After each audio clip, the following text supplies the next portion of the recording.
Please. Good morning, everyone. Please forgive me, but I'm losing my voice.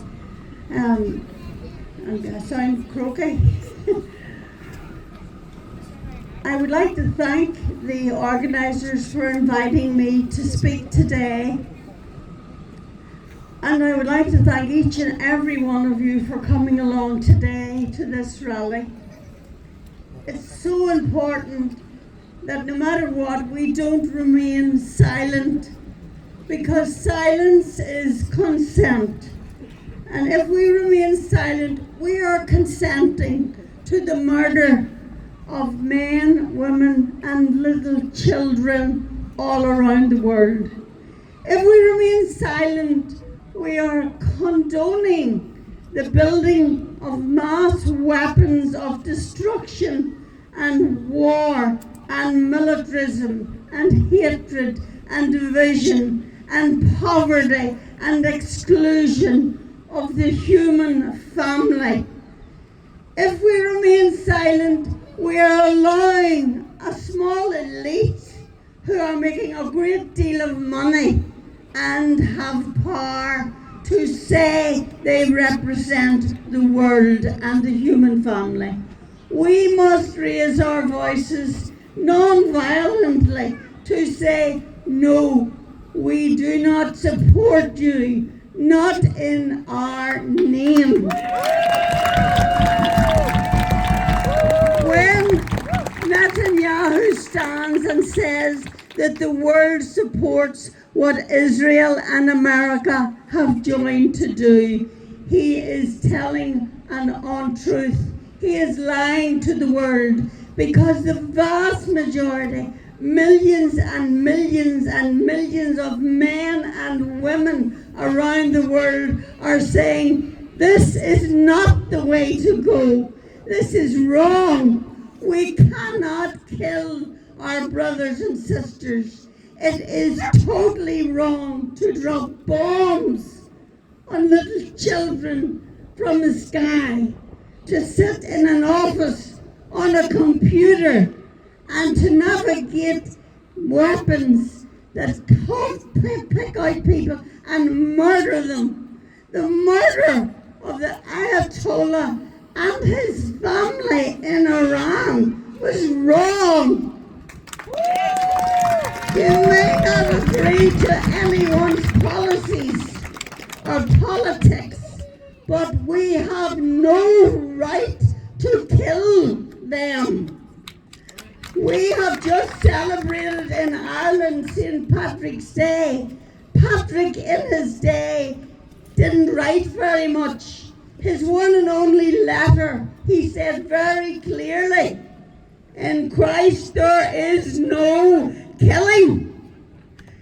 Under the United Nations, whose responsibility is to end wars, we have international laws.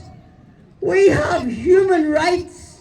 We have spent years and years of our best brains trying to figure out how we begin to live together as a human family. The United Nations represents the people of the world, and their mission is to end wars.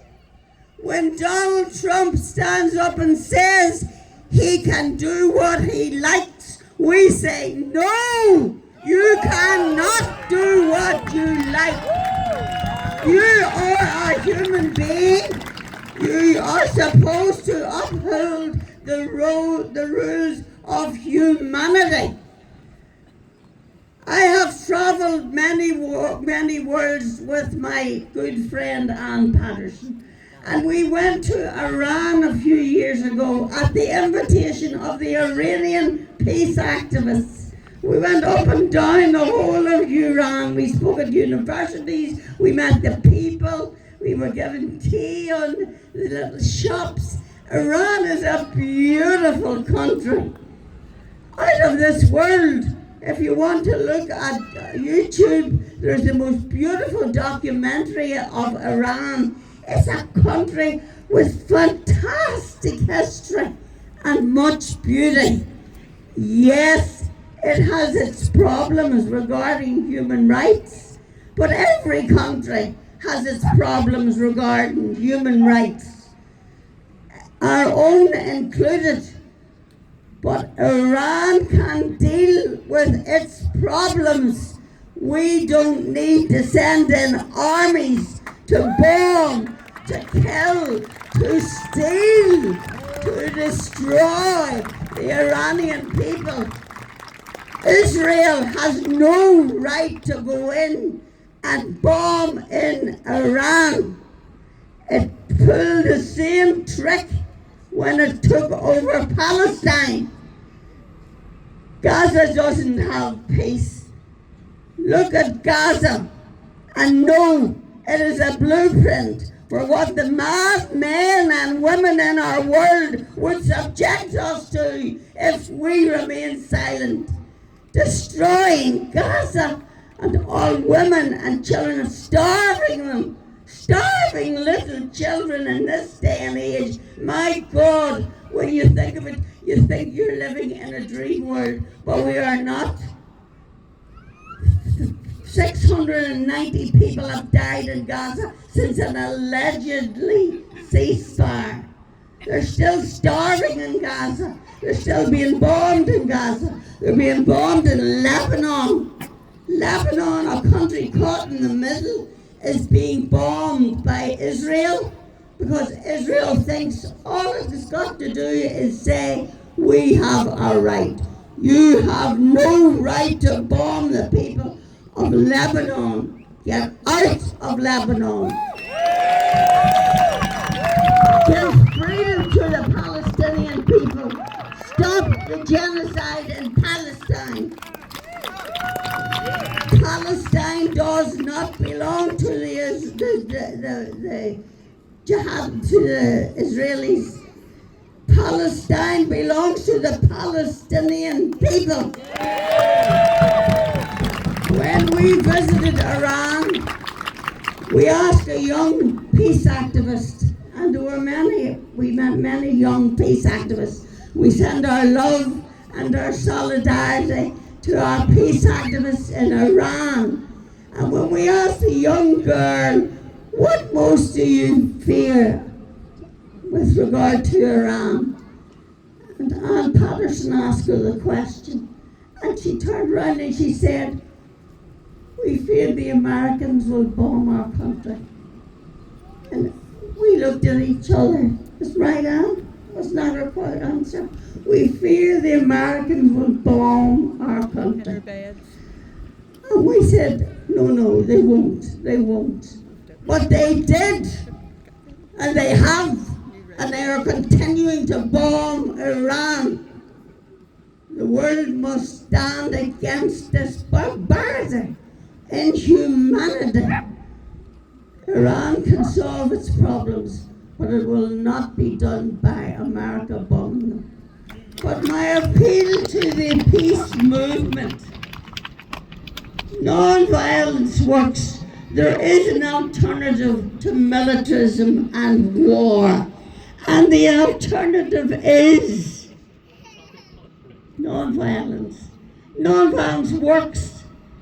Nonviolence, talk to your enemy. Make friends with your enemies. Put away the guns and the bombs and the rifles. Because if you walk into a room with a rifle in your hand, people will grab their little children and flee. That's why we've millions and millions and millions of refugees around our world. In the Thai-Burma border, millions of people have fled the Burmese regime, who so cruelly have carried out genocide like the Israelis against the Rohingya people. Genocide. We're witnessing today, and we know what's happening. So please keep your movement non-violent. To the young people I say, I know you're angry watching such injustice.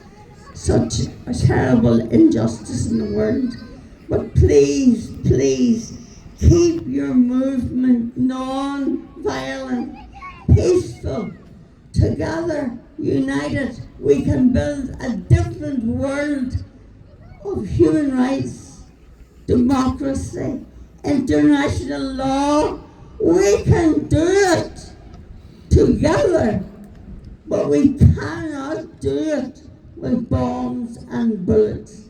Keep your movement non-violently. And above all, to the young men I say, I know there's so much suffering in the world, and you're witnessing it and asking yourself, what can I do? And I say to you, stay gentle. The world needs gentle people. It needs people who are loving and compassionate and who can cry when they see the children in a little school in Iran, bombs, or the Palestinians in the occupied territories this week, whole families, bombs. You can cry. You've got to cry. If you harden your heart, how can you raise your voice and say, no, I will not accept this? So thank you to all of you out here today. Keep walking, keep praying, keep protesting non-violently. Thank you.